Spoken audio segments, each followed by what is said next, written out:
So I have the pleasure of introducing and moderating our next session, which is going to be a panel on online hate and social media. So my name is Mark Lee. I use he, they pronouns, and I'm a senior analyst with the RD Initiative. Our first panel today, as I mentioned, is going to be a follow-up to the first two presentations that you heard.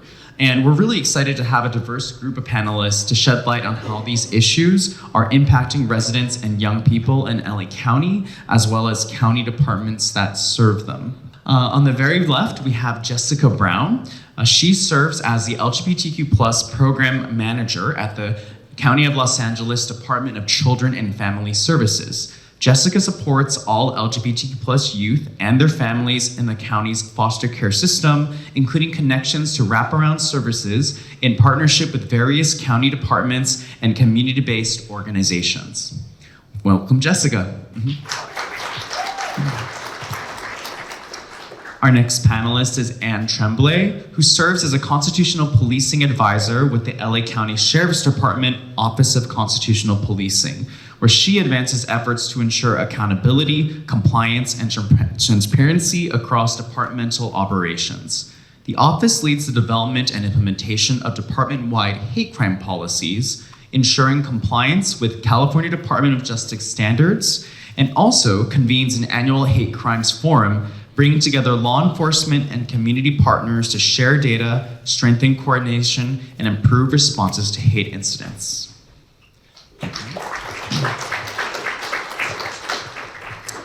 I'm excited to introduce our next panelist. Melissa Lima Preciado is a fourth-year undergraduate majoring in political science and public affairs here at UCLA, where she is actively involved as a student leader facilitating student engagement across diverse student communities. Today, Melissa brings a student and young person-centered perspective on how online discourse and misinformation can shape campus climate and intergroup relations. She is also currently serving as a policy research and analysis intern with RD and the county. Welcome, Melissa. And last but not least, Sadia Gabriel is an assistant professor of computer science at UCLA. Her work explores AI-assisted approaches to mitigating online hate speech and information.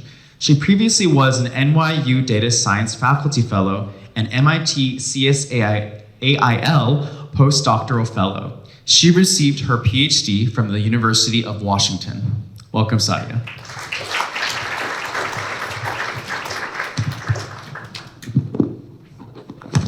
So our first question for each of our panelists is, to ground our discussion, can each of you briefly share what you're seeing in your field when it comes to online hate and identity-based violence, and why this issue matters to you right now?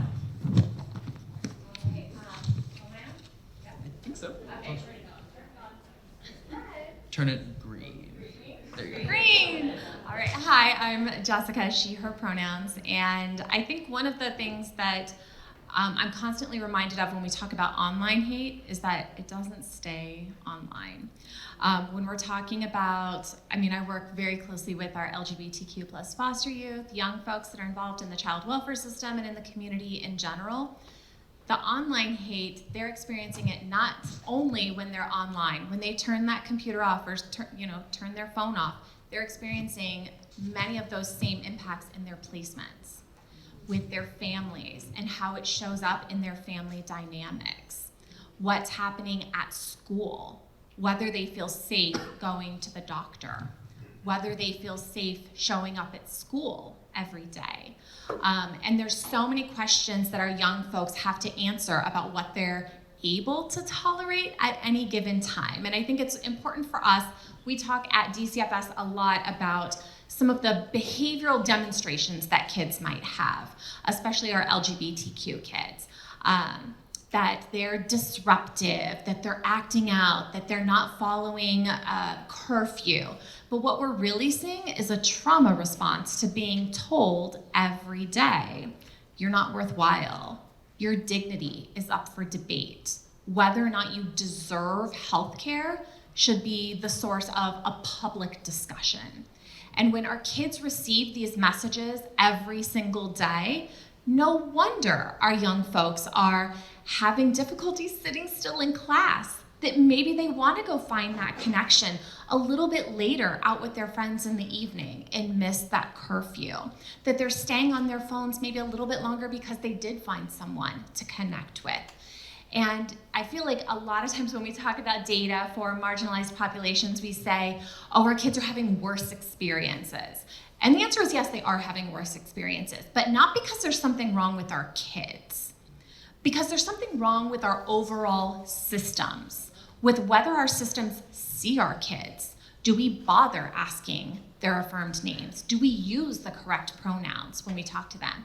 Or do we create systems where our young folks experience harm and trauma every single interaction that they have as they walk through the world? And so I think that that's something that's really important for us, is that it's not only our kids that are receiving that message, but it's also their parents and caregivers. And when that message impacts their parents and caregivers, our kids are experiencing that hate twice. They're experiencing what they heard online, and then they're experiencing how their parents and caregivers are showing up to affirm or not affirm them, to support or not support them.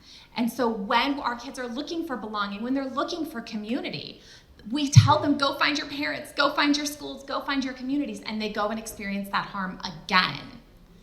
It really creates deep-seated traumas for our young folks, and that's something that we all really need to be mindful of. Me? Okay. Good afternoon, everyone. I first just want to say I'm really privileged to be here on behalf of Sheriff Luna and the whole Los Angeles County Sheriff's Department. As you've probably figured out, I'm not a sworn member of the department. I'm an attorney by training. And so I'm certainly happy to be here and talk to you about the department and our efforts and what we're doing in the Office of Constitutional Policing, because there is so much in terms of the legal framework in California for what law enforcement needs to do to address identity-based hate and prosecute crimes. But I'm just one piece of a big puzzle, and I do want to make sure, especially for all our county partners, if you don't already know, that we do have hate crimes coordinators, two detectives, Cortez and Doherty, who work countywide, and they're a great conduit and support system, both inside the department and within the county family around this topic when it comes to law enforcement investigation or potential prosecution of cases. So I wanted to just make sure, set that table first. I think of the things we're seeing, I don't think it's going to be a surprise to anybody in here, especially based on the summaries of the prior events, and I know many of you attended those, right? That we are seeing, especially when it comes to young people, that in person, in real life, crimes against young people are often starting online, right? So the buildup to what ends up being a criminal act against a young person has its origins in online bullying or behavior that occurs online. So there is a nexus to what we're seeing for both perpetration and victimization by juveniles of it beginning online. And so that's sort of the trend we're seeing, and it's not a surprise, but it's certainly what's coming into play and can add to the complications of effectively prosecuting a case, depending on the ability to identify the source of that earlier behavior that may help support the prosecution of a crime. But obviously those methods are getting better as well. And I think that's it for the moment. It's supposed to be green, right? Yes. Okay. Hey there, she's great. Okay, well, hi everyone. Again, my name is Melissa Lima, and it's a pleasure to be here. So I'm going to be talking about my experiences as a student here at UCLA. I think something I see very consistently with online hate and specifically identity-based violence, it's how embedded it is in the daily lives of us students. Because here on campus, social media is truly how everything functions. Every single club, organization, even our major departments have social media platforms and function through these social media platforms, whether that's Instagram, TikTok is a really big one right now, Twitter, GroupMe, etc.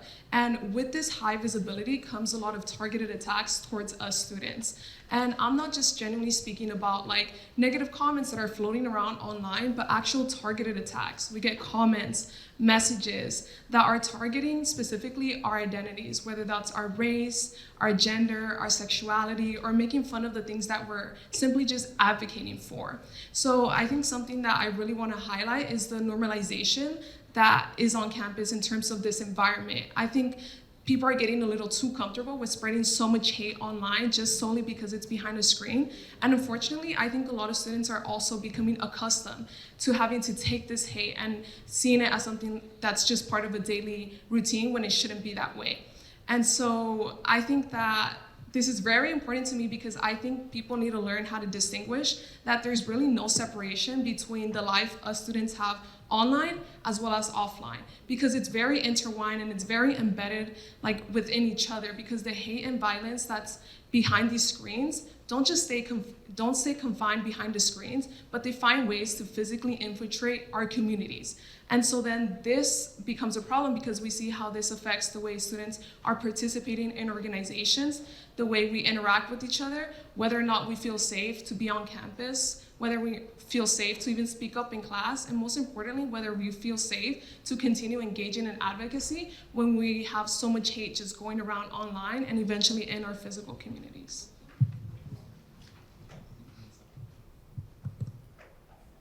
Hi everyone, I'm Sadia, honored to be here. So a lot of my work has focused on ways of scaling up content moderation, different approaches to automating interventions against hate speech and misinformation. And there's two really big key takeaways that I want to bring up here. One is the interaction between AI and language and how people actually express themselves online, which has been shaped over the years by different approaches to content moderation. So we see hate speech expressed differently as we're getting more effective content moderation, where we see people, for example, when they're using explicit terms like racial epithets that would indicate use of hate speech, they'll exchange words, they might insert symbols to try to get around content filters. We've gotten algorithms that are better at detecting those kind of cases, and then we see a move towards more and more implicit examples of hate speech. So these cases don't use these explicit terms, these trigger words at all, even in a different form. They'll still be expressing very harmful content, but it's difficult for AI algorithms to detect. So a lot of my work is focused, when we have these very implicit cases, how do we actually address those? Another direction is looking into context. So that's something that Ceci had brought up in her wonderful overview, where there's issues of racial bias with AI, but a lot of it comes down to not having contextual understanding. So when we do get mentions of certain trigger words, whether or not that's an indication of hate speech can differ depending on what community they're being expressed in, because there's cases of reclaimed language where there's offensive terms outside of those communities, if a speaker outside of that community were to use it, but they've had a new meaning, they've taken on new definitions and connotations within the communities that were originally targeted. So we need algorithms that can recognize that, because otherwise we end up in the situation where people within these communities that are commonly targeted by hate speech are actually being discriminated against by AI algorithms, which is further causing harm to those communities. It's kind of an ironic situation. We also see cases where contextual understanding breaking down leads to people being censored because they're just talking about their own experiences, their personal narratives of hate speech. So that's another case where we actually get these algorithms causing harm to those communities and further leading to mental health breakdowns and crises. So I think a big question is, how do we ground these systems so we can address these two types of cases? And I think that's one of the areas where it's really important to have collaboration with LA County and beyond AI research and beyond industry to understand what are the firsthand experiences of people who are going through having to deal with cases of hate speech and cyberbullying, and seeing how can we bring those perspectives in that context into the development of these algorithms and into the training data and what we're telling the AI to recognize or not recognize. Absolutely. Thank you so much, Dr. Garbo. So I'm going to mix up the order just a little bit and being mindful of time. But Anne, I wanted to ask you, if you can speak a little bit more about those trends you're seeing with juvenile perpetration or even extremist organizing. How are social media and online spaces shaping those pathways into harmful activities that maybe some folks may not be aware of? Well, I think they probably are aware of it, because I don't think it's anything, it's not anything too unusual, unfortunately, now of what we're seeing. And certainly the mainstream social media type sites are and can be used to recruit or educate or miseducate folks, to recruit them into a more formal hate type organization, that sort of thing, to sort of groom or inculcate them into identity-based hate. I think as you heard earlier, or those of you that were here for earlier sessions, right, that what the research shows, it may not be the ideology that's bringing someone in, but the impact of having a community and having that connection if they don't have that otherwise. And so certainly those mainstream and sort of more typical sites are very common, but obviously we're just like in so many aspects of the digital world, we in law enforcement are seeing an increased push to sites and locations that are more secret, that they realize people might be monitoring those public sites, or law enforcement is monitoring them. So they're going more underground, and certainly young people may be using sites or apps where the messages disappear, right? So they're not there over the long term. And then obviously, I think all of the encrypted messaging sites that even many of us regular folks might use among and between our families, or if we have folks living internationally, right? That they're using those because those are encrypted sites, and so they're using that as a method of communication or connection, which from a law enforcement perspective can make it much harder to obtain evidence and prosecute a crime. I think we had a case recently where one of the sites that an email. I'm not a tech person, so sorry. An email provider is sort of known not to be very law enforcement friendly or want to be responsive to subpoenas, but one of those emails was found in relation to the investigation of what initially was a hate incident, because it was flyering and information. But the detectives worked hard and were able to actually end up connecting an email that they found for one of those sites with an actual hate crime that occurred in another jurisdiction. So they taking in all of that information from whatever sources they can get is really important. I think, again, the trends that are happening in all forms of social media or digital life, the perpetration of crimes. They may actually just may be ahead of the game in many ways. Obviously, for all kinds of crimes, not just identity-based hate, the dark web is certainly a source of perpetration and a source of high interest for law enforcement for investigative purposes, but a challenge, obviously, on many fronts for law enforcement. Thank you. And Melissa, from your perspective, how does this online hate impact the campus climate here, intergroup relations, and mental health? Okay, well, personally, from a youth and student perspective, I think just to reiterate what I said before, online hate is just so deeply embedded in our campus, in our life. It's something we see every single day.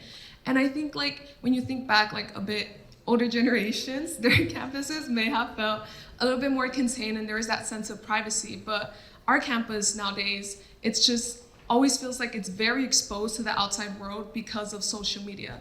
So I think in terms of specifically campus climate, online hate creates an environment where students oftentimes, we don't feel safe, very tense, and it's definitely very unpredictable because from one day to another, you could just see something randomly go on social media and online, and then hate is a result of that. And so, for instance, I'm currently a part of the Political Science Council, and we actually provide resources to students navigating college life. And even when we advertise events, not politically affiliated or not even with something that someone would call controversial, and somehow we still receive messages and hates derived from that post. And so I think it's really important to just understand that because of this online hate, there's constant disruptions to our environments here on campus, making it very hard to create environments that are supportive, uplifting, and just environments where we students feel safe. And now in terms of intergroup relations, correct? Okay. In terms of intergroup relations, something I see online a lot is false narratives being created, and then they're pitting certain identities against each other, and that's reflecting in the way that we interact here on campus. And sometimes it could be very frustrating because the people that are commenting in these posts and creating these narratives most of the times aren't even affiliated to UCLA. There are people that are part of different states, different age groups. And I think what's really frustrating is that a lot of these individuals don't have the context of the UCLA campus, nor background to the communities they're affecting here at UCLA. And so, yeah, I think that's one of the things that's just extremely frustrating because it's like these strangers, social media is giving them the ability to come in and actually ruin relationships on campus. And in terms of mental health, well, where can I even start? I just feel like us students, we're already stressed out, we already lack sleep, we already have heightened anxiety, and just all of this online hate on social media just triples it. For instance, I actually had a friend last week, he spoke up during a student council meeting about an event that could potentially harm students of a certain identity, and word actually got out of this, and he received so much online hate. And as a Latinx gay man, a lot of this hate revolved around homophobia and just racist. He was receiving death threats. He was being told that ICE was gonna be called on him, that ICE was gonna be called and deport his family. His email address was leaked, his phone number, his home address was even leaked. And to even tell you guys that he received death threats on LinkedIn, which is supposed to be a professional platform. And you would think that it wouldn't happen there, but it does. And so I personally see how this affected him. It took a really big toll on him. His anxiety heightened. He wasn't sleeping, he wasn't eating, and he actually had to even take therapy. So the reason why I'm sharing this experience with you guys is because this isn't just a one-time thing, but the reality that so many students here at UCLA are experiencing. For the next question, in response to that almost, what are some early warning signs, Sadia, that online hate or misinformation may be escalating? Are there ways that we can interrupt, and what should individuals do when they see this?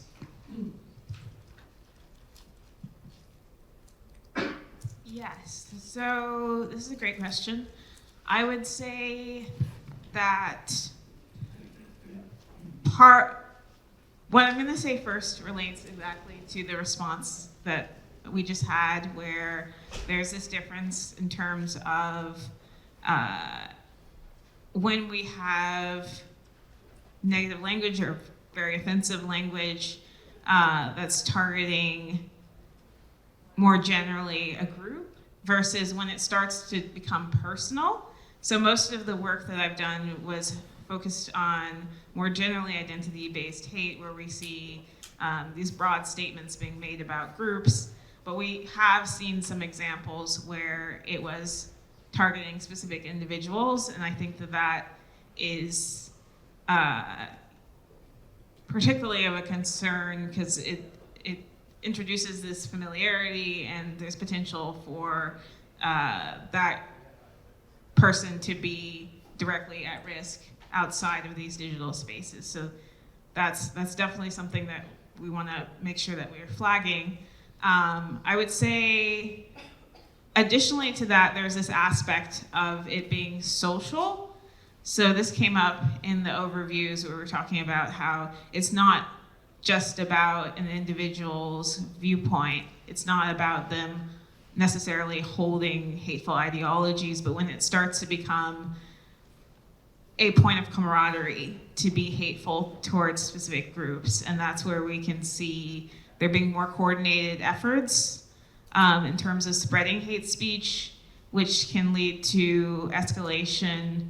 And then something that I've also started looking into more recently is aspects of AI being used to scale hate. So we see cases of people using AI to generate hateful messages, hateful images, and so forth, which with specific agendas. So that can come out of cases where we have this social coordination around targeting particular groups. So that's something we've been looking into as well. Sometimes that can come up in specific codings that we'll see in hate messages, like misogyny is one area we've looked into where there'll be certain acronyms that are used for online groups who have this shared mission, if you will, targeting women. So we'll look for those indicators that we know are associated with the groups. In terms of what individuals should do about this is where I wanted to make the distinction between if we're talking about individuals who have training in hate speech and misinformation and how to deal with these kind of cases versus and have prior experience dealing with these kind of cases, like some of my lovely panelists here, or if we're talking about any social media user who encounters this, because we want to be careful about people actually engaging in these kind of interactions and potentially becoming targets themselves.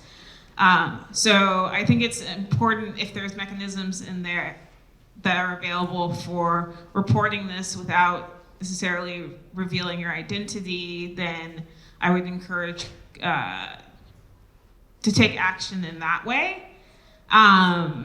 Also, but I want to be really careful about encouraging everyday users to engage directly. For people who have the training, then I think one thing that we can do is having better support for people who are being targeted by hate speech. So reaching out to them, making sure that they're aware of what resources they can go to for the mental health effects of what they've been going through, reaching out to them to potentially have them involved in other community efforts to try to oppose hate speech and provide support for victims. So that's my general advice. Wonderful. I have one more question for one of our panelists, and then there's going to be opportunity for maybe one or two questions from the audience. So if you have a good one, percolate that in your brain. All right, for Jessica then, given all of this, my question to you is, How can county staff, especially those in direct service roles, better recognize and respond to identity-based hate and violence and support the youth and families we serve? Definitely. So I think first, your kids are not going to come up to you and say, I experienced online hate and I'd really like some support. I think it's really on us as the professionals to build strong relationships with the clients that we're serving, whether it's kids, families, adults, and note changes in patterns. Are we seeing some anxiety? Are we seeing folks withdrawing? Are we seeing young people using language that seems a little out of the scope of what they would normally do? And part of that is asking with genuine curiosity. What kind of websites have you been visiting lately? Is there anything you're seeing that you feel like might be impacting how you're experiencing your house? Like, what's happening at home? Because I'll give you an example. Just from an LGBTQ perspective and gender affirming care, I feel like there's just nonstop rhetoric around gender affirming care for minors. And for young folks who are receiving this care, it feels like the whole world in general gets to weigh in on your personal healthcare decisions with your physician, which feels so invasive. But you can have families where one parent says, I get this, I'm here, I'm supporting my kiddo. And the other parent is receiving the same messages. This care is not only not founded, it's dangerous. You're harming your child. And you start seeing a lot of friction building up in families. But it's kind of on you as the professional to dig a little bit deeper and say, hey, it's more than just there's conflict in this family. When did this start? What's going on? What kinds of messages are you receiving? What's impacting how you're deciding which, and I'm not going to tell you which decision you should make. That's for you and your physician. But tell me, what are some of the things that you're weighing in these decisions so you can get a little bit deeper? Because I think, there's a couple of quotes we steal from the American Academy of Pediatrics and all of their smart folks that around gender affirming care too, that all kids benefit from love and support, all of them. And that as providers, we believe that all kids deserve to experience love and support. And then beyond that, we all enter all of these fields because we want to help our kids feel and experience love and support. Not only do they benefit, they deserve and they should experience. And we're wanting to know what could possibly be getting in the way of our young folks experiencing the love and support that they deserve. And so I think asking questions with genuine curiosity, not writing parents off as, or other providers or your colleagues off as saying they're rejecting. Let's go back to our core that everyone deserves love and respect. Let's dig a little bit deeper and answer some questions. We can have the public health of I'm going to fight your misinformation, but let's take it a little further back. And a question we get all the time and a comment we get all the time is, I'm scared of what this means for my kid. All right. We can work with that. You're scared about what this means for your kid because that means you love your kid. So let's figure out how we can get you to a place where you have the support that you need to make informed decisions so that you can advocate for the services that your kids need. That's for you as therapists, for you as providers, as social workers to take those steps back and say, where am I getting this information? What lenses has this already filtered through? And what's the impact for our young folks? I will say the other side of online hate is erasure. Do we get so afraid of collecting information or getting something wrong that we just don't want to ask any questions? We don't ask your affirmed name. We don't ask your pronouns. We don't ask your gender identity or your sexual orientation. And then when folks we never ask, we make entire groups of people invisible. And when our kids don't have examples of successful, happy queer adults, of successful, happy African-American adults, or immigrants who are living the American dream, but that story has been diluted so much, we get negative rhetoric, we get bots telling us information, we get communities festering over here saying no, let's go against the immigrants. Our kids stop believing that it's possible for them. When at the end of the day, our kids want to belong. They want to hold on hope that they have a future ahead of them. And I think that that's what we try to hold on to most of all, is how do we build up the resilience and hope for our kids? Where are the examples that they can see out in the world of successful people? of folks that are in the industries that they're interested in, that they can have kids, that they can be married, that they have all of the options available to them, and that we can, can we fix everything that social media says? No. But every time that we have that opportunity to engage with folks in a truly affirming and loving way, we can be louder than that online voice. We can be there saying, I see you, I hear you, I celebrate you, I think you're amazing for all of your identities. Not in spite of who you love or in spite of what zip code you live in. I love you because of all of that.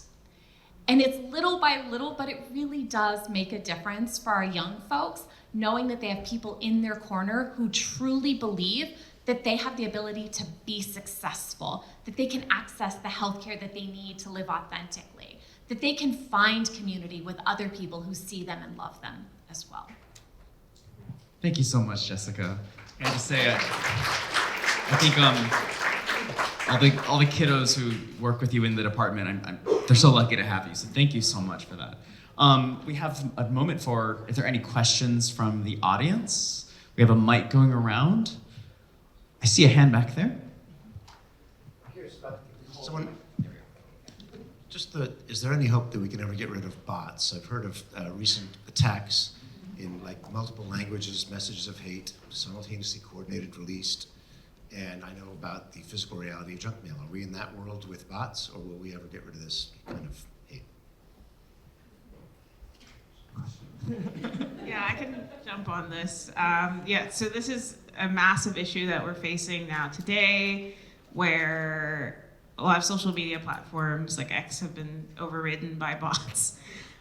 So I don't think that we can completely get rid of the problem. One of the issues is because AI has gotten so good now, it's really, really hard to distinguish oftentimes between humans and bots, but there's a lot of work going on to try to identify when we have bot accounts and take them down or report them. I think this requires some cooperation from social media platforms, and unfortunately, that's been a major block at this stage. But I think it's definitely possible to identify them. They don't behave in the same way that humans behave, even if they can put on the mask, the disguise of being human. The only issue is trying to put pressure on these social media platforms to actually make use of all that research that's been done and put real efforts into taking down those accounts. Do you have any other questions? Oh. I can probably speak loudly. We do have people online. Here you go. Hi. So a lot of the talk around social media and the hate that kids are getting online, the solutions are so individualized, and it puts a lot of the solutions that we're doing go to the people after they've been attacked, all this stuff. And I think recently New Zealand raised the age limit for social media to 17. But then Jessica mentioned how it is, and Melissa also mentioned kids do use these to connect. So does that hurt? What steps could be taken, or what would you want to see happen on a bigger scale to help combat the online hate that's happening? Is it doing something that's equivalent to sex ed when kids are younger, that is let's talk about being online and being respectful? Is it doing age verifications and that kind of stuff? What would you guys want to see as people in this profession and industry, I guess, on a bigger level? Answer quickly as a parent, that I think having the equivalent of sex ed for social media literacy is essential, absolutely essential. That kids need to learn to discern truth from fact. The same way that I talk to my kids about stranger danger, that an adult never needs help from a kid. They never need help from a kid. And so if you're online and someone needs help from you, why? Who are they? Are they another kid? Are they an adult? And how can you tell? But I think that online literacy is essential, and it needs to be brought to the schools. It needs to be brought at home. There's huge movements right now. You should look some of them up. They're great, about going completely screen-free with your friend group. with your kids' friend groups, and getting a home phone again. Remember us, like I know you're so young, but she's like, I don't even have a home phone. I don't either. But that you memorized your phone numbers. You went and knocked on your friend's door instead of sending messages. Because people say, oh, well, I can do Minecraft, I can do Roblox. You have no idea who anybody is on any of those spaces. And that's part of the literacy that young people need to learn. And yes, some of it is small. It's starting with your friend group and saying, as a group, we're gonna say no smartphones for our kids until they're 14. Like, that's just not an option. And the schools, can we all give a tiny shout out for LAUSD last week passing the motion to severely and significantly restrict screens in the classrooms. These kids are having unlimited access to YouTube during school hours as part of their schoolwork. That's another social media platform where you can add comments, you can see other people's comments and see horrible comments that continue to build. But I think that online literacy, that starting small, and then giving our kids hope. I'm gonna give a little shout out to Ariel over here, as our partners, that when we see our kids are in these vulnerable spaces, making real intentional efforts to link them with mentors, with peer navigators, with social groups. Half of what we're working on with our Tailored Services for Youth program isn't your court order, it's learning how to find friends in a safe and healthy way. It's learning how to navigate digital spaces so you can go and date in a safe and authentic way. Maybe you recently transitioned and you need to know how to do some of these things. But it's finding connection in sober spaces.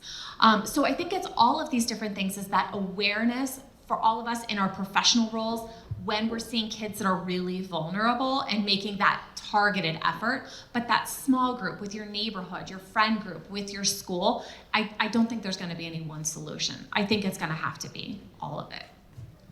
And I'll just give 2 quick plugs in response to your question before handing it back to our panelists to close. Your suggestion, your question was definitely something that our working group that Dr. Scorza mentioned earlier has been thinking about, looking at, and actually some of the recommendations that Artie is working on relate to actually increasing digital literacy toolkits. What does that look like to make sure, I like the metaphor of sex ed, right? Of where it is preventative, where it's equipping young people with information so they can make choices about their own lives, right? And how empowering that can be.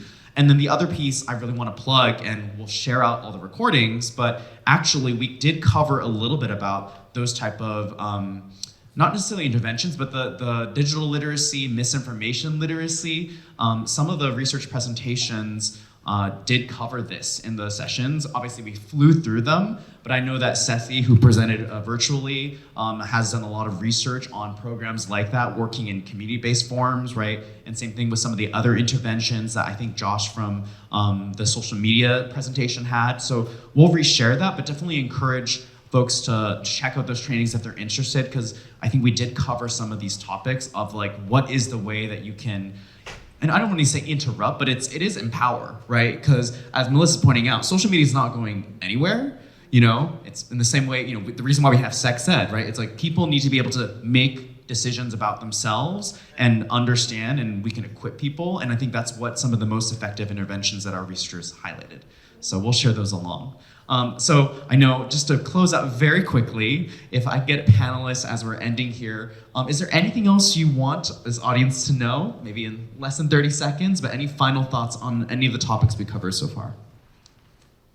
Well, I'll just go back to that question. I want to say that we as a county have made a tremendous impact on community-based violence, on group and gang violence, and we've done that with a public health approach. I have the privilege of running the city's Department of Gang Reduction and Youth Development for 9 years, so the equivalent of the Office of Violence Prevention.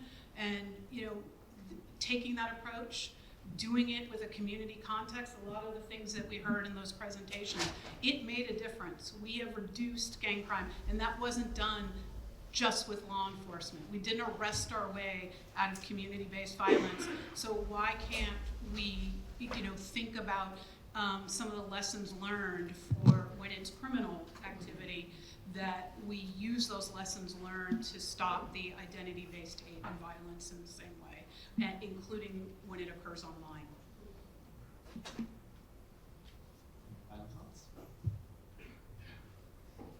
I'll just say, don't forget that you do have the opportunity to be the louder voice. You always have the opportunity to be the louder voice. You can turn off social media and take a break.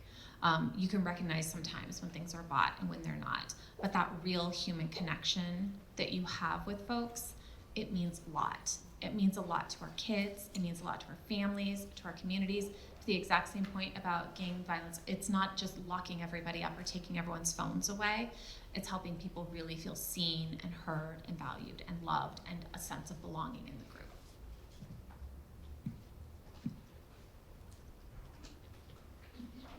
Any final thoughts? I have just a very quick one.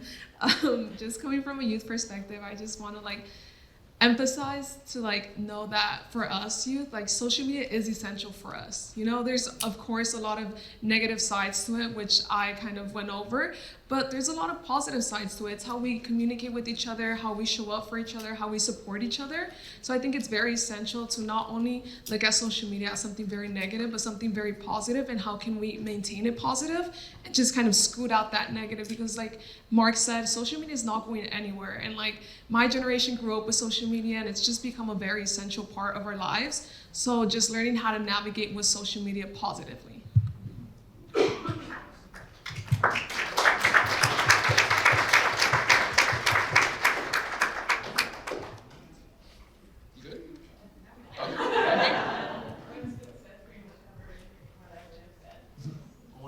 Well, another round of applause and thank you for all of our panelists.